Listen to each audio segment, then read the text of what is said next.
दोस्तों, अगर मैं आपसे पूछूं कि वो कौन सी चीज है जो सबके लिए बराबर है, आप कहेंगे आसमान, नीला आसमान।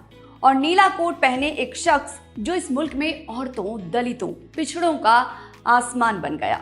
वही जिनकी नीले कोट पहने तस्वीरें और प्रतिमाएं आप सब देखते हैं, जिनके हाथ में एक किताब होती है, वही किताब जिसने ये सुनिश्चित किया कि स्त्री भोग की वस्तु नहीं है, बराबर की इंसान है। आज के वीडियो में हम बात करेंगे बाबा साहब भीमराव अंबेडकर के उन प्रयासों की जिन्होंने इस देश में औरतों को सिर उठाकर जीने का अधिकार दिलाया।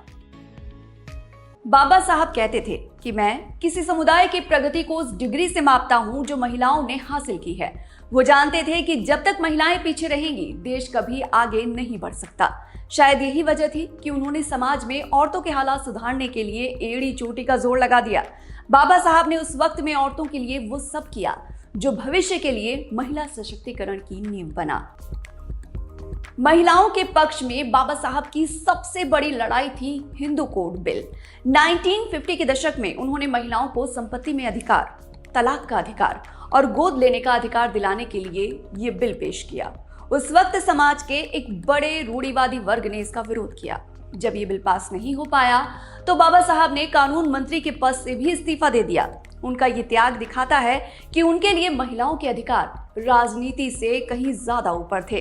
भारतीय राजनीति के इतिहास में ये अकेला ऐसा एग्जाम्पल है जब किसी पुरुष मंत्री ने महिलाओं के उत्थान के लिए अपने पद से इस्तीफा दिया हो। लेकिन आयरनी देखिए, ज्यादातर औरतों को ही नहीं पता कि बाबा साहब ने उनके लिए कितना संघर्ष किया है। बाबा साहब ने सिर्फ कानून ही नहीं बनाए बल्कि बुनियादी ढांचे को भी बदला। आर्टिकल 14 और 15 के जरिए उन्होंने देश के हर नागरिक को समान मूल अधिकार दिए। ये इस देश में पहली बार था जब किसी किताब में औरतों को समान नागरिक का दर्जा दिया गया। बाबा साहब ने इसे लेकर अपने इरादे बहुत पहले ही साफ कर दिए थे जब 25 दिसंबर 1927 को उन्होंने महिला विरोधी ग्रंथों का दहन कर दिया था।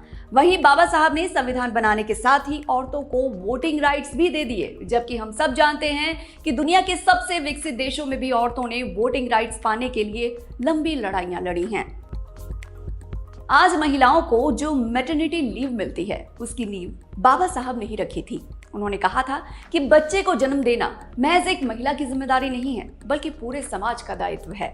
साल 1928 में ही बाबा साहब maternity benefit bill Bombay Vidhan Parishad में लेके आए थे और कहा था कि जब कोई महिला मां बनने के लिए छुट्टियों पर होती है तब भी उस महिला को उसकी तनख्वाह का कुछ न कुछ हिस्सा मिलना ही चाहिए ताकि वो अपना ध्यान अच्छी तरह से रख सके और उसे पैसों के लिए किसी का सहारा ना लेना पड़े। बाबा साहब के इस बिल को बॉम्बे विधान परिषद ने 1929 में ही पास कर दिया और आजादी के बाद इसी बिल को मैटरनिटी बेनिफिट एक्ट 1961 के तौर पर भारत के सभी राज्यों में लागू किया गया। डॉक्टर अंबेडकर देश के पहले व्यक्ति थे जिन्होंने equal pay for equal work की मांग रखी। महिलाओं का एक लंबे समय से समान काम के लिए समान वेतन का संघर्ष विश्व भर में चल रहा था। तभी बाबा साहब ने वायसराय की एग्जीक्यूटिव काउंसिल में लेबर मिनिस्टर रहते हुए इंडस्ट्रियल वर्कर्स के लिए भारत में इसकी मांग उठाई और जब संविधान लिखा गया तो इसे संविधान में बाकायदा जोड़ा गया।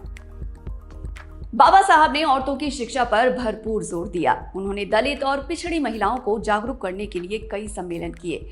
1942 के अखिल भारतीय दलित महिला सम्मेलन में उन्होंने महिलाओं से कहा था, साफ रहो, शिक्षित बनो और अपने बच्चों को पढ़ाओ। उन्होंने महिलाओं को अपनी गुलामी की बेड़ियां खुद तोड़ने के लिए प्रेरित किया।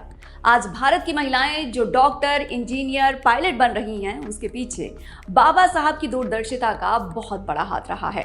वो महज दलितों के मसीहा नहीं थे बल्कि हर भारतीय महिला के भी मसीहा थे।